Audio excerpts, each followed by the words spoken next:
Bugün DNT və RNT-nin fərqlərinə baxacağıq. DNT-nin şəkəri dezoksiriboza,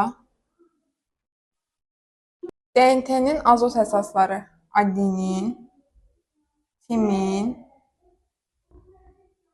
guanin və sitozin. DNT-nin funksiyaları genetik məlumatı saxlayır. Zəncir sayı isə göründüyü kimi 2 zəncirlidir. RNT-nin şəkəri riboza, RNT-nin azot əsasları adenin, urasil, guanin, sitozin.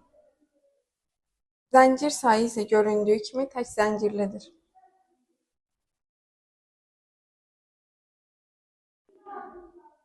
Funksiyasını isə siz araşdırın.